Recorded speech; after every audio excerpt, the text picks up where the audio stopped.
but I want to know where every dollar is going. Well, we've talked about it. It's community-based. But I don't want to fund any more of these foreign wars either. Right. Like, new reports coming out. We have American troops on the ground in Ukraine, quote unquote, special forces that are just in the embassy. Well, bullshit. Why is my money going to that? Why is my money going overseas? I don't know a single Ukrainian. I'm sure they're great people, but I don't know them. It's the trillions of dollars being printed. We wonder where we're at in inflation with the interest rates going up, with everything that's been driven from that. It's printing trillions of dollars, more than the average American has in their savings account, like combined. Yeah, all of Americans combined have less money than we have has less printed. money than what we printed just to send to Ukraine. Then we turned the dollar into a weapon. Right, and now we're on the verge of losing the international currency. It's going to be a slow slide, but it's going to be ugly. It is, but it's all because of over manipulation by the government, by the federal government. If you want to make changes, if you want to have things that, do it at the community level. Every place is different. We should make a rule for government officials. Every community, every city, every state has different needs, different people there. Let them make their own decisions. I have a rule, a new rule. If you want to get elected into politics, we have to look at your family. Yeah. Right? So if your son's a crackhead, you can't be an elected government official. If your kids have gotten arrested, you can't be an elected government official. Because I truly now, you don't control everything your kids do, but if you take care of things at home, typically your kids don't become crackheads, felons, things of that nature. Now, there are outside influences that can get involved, especially for, and what I really am concerned about is the single mom. Right. There's not a dad in the household. You're raising your kids on your own. You're having to work 16-hour days, and then the streets get them. That's the neighborhoods I kind of grew up in. I've seen that happen. That's not necessarily on the parent.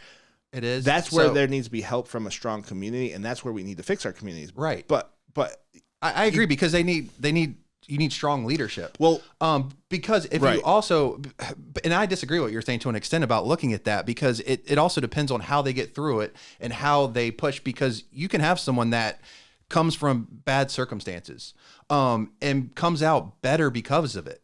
Right. Yes, 100%. But what I'm saying, and I think that I'm looking at it from a leadership standpoint. Yeah. Like me as a leader, if my son was smoking crack, there'd be a problem, right? If my son was robbing stores, stealing cars, doing that type of thing, there would be a problem. Right. And we would have to adjust that. There would be an adjustment there. Right. But what I was really getting at, that was said more as like an offhand joke because I was trying to make Donovan laugh. But here's the other piece. What I'm getting at is a strong leader knows how to financially budget for their household. Yeah. There's no way our politicians know how to budget. No, they don't. They know how to print money. They print money, and it causes more inflation, and inflation goes higher and higher and higher. And they increase the debt ceiling. Massive problem. I mean, it's problems all around. Right.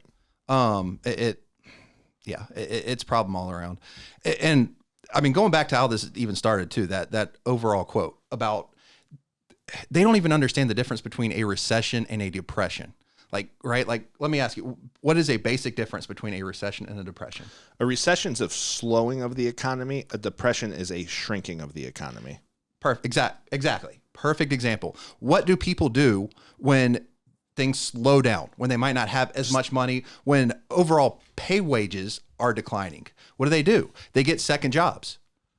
Yes. They look for other ways to do it. So unemployment rates historically have actually decreased in times of recession because people are still out there finding ways to do it.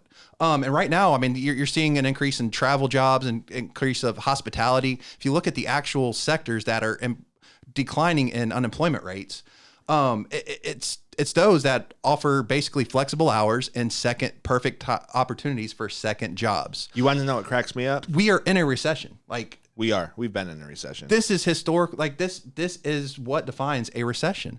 I mean, you also look at the GDP growth rate. You just talked earlier about like manufacturing employment rates. Like that is one of the first things that slides when we enter a recession. Over the last 6-8 months, it's been on the downcrease. It's been declining. Right. And the reason for that, I mean, there's just not as much being generated, which means the GDP, the gross domestic product, declines. Do you know what makes it harder to pay? What? The interest on that debt. So if your economy is not producing a GDP enough to generate.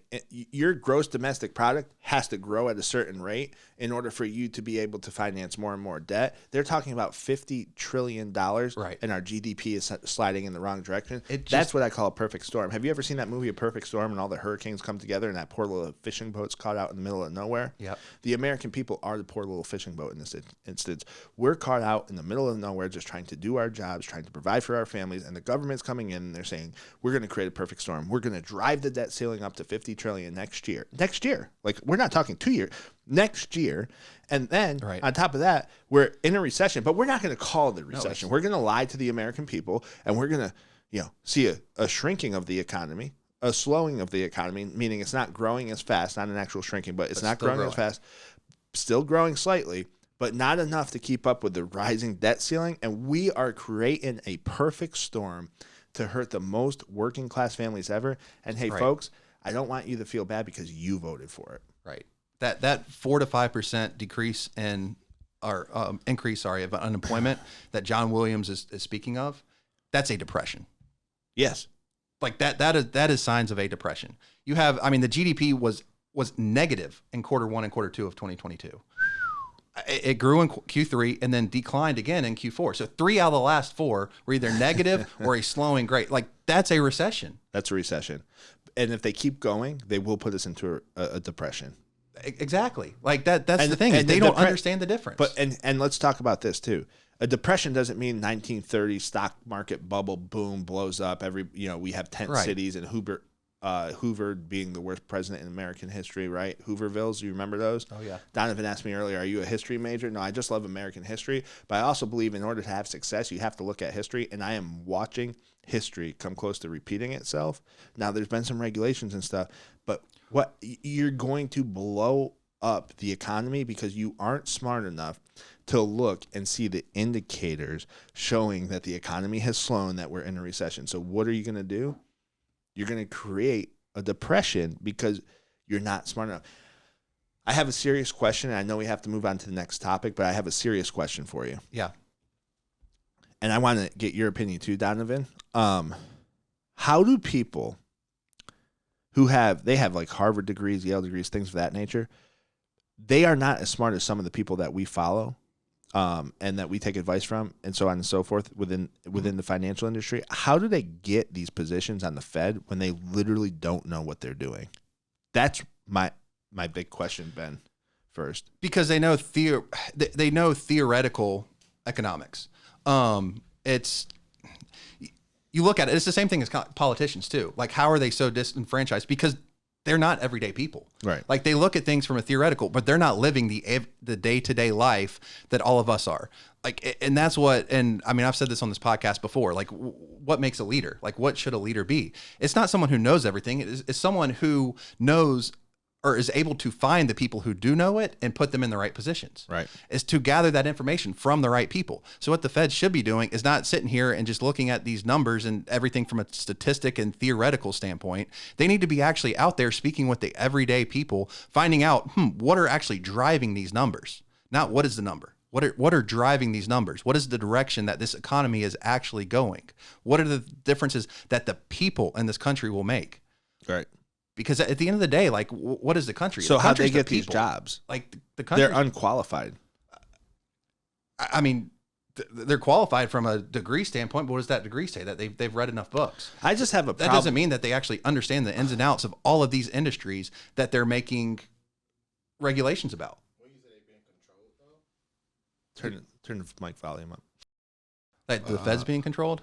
Well, like, the people who get these jobs, they're like easily controlled because they're just the face of it. They don't actually make the decision. It's like the president. They are. We think that he does everything, but in reality, it's a buddy system too. Like, and this is what I think it is. It's a good old boy system. Oh, you went to Yale, you went to Harvard, you were in the secret society, you were in this, you're in that. This shit might get me shot, by the way. But it's come on, let me hold your hand. Like, I have a problem with a lot of the people in these positions because they've never built anything. Yeah, they've never built a business. Like, they don't understand, like, when you build something and you're building it successfully, there's a lot of hard work. There's a lot of long hours. Shoot, you're building on their social media. Yeah. The very beginning, especially, bumpy. if they have never built anything, how can we expect them to make rules and regulations from a standpoint of understanding? If they've never grew up in a rough neighborhood, how can you make the rules and regulations to fix a rough neighborhood and to make it better and to get people? You don't understand it. And that comes with, I've always said that the best leaders are the ones who know they don't know everything. Yes. Right. If you know you don't know everything and you are willing to listen, adapt, and change, you're going to be a successful leader. And then you're going to find the people who know about specific things and bring them in and put them into positions so that they can help.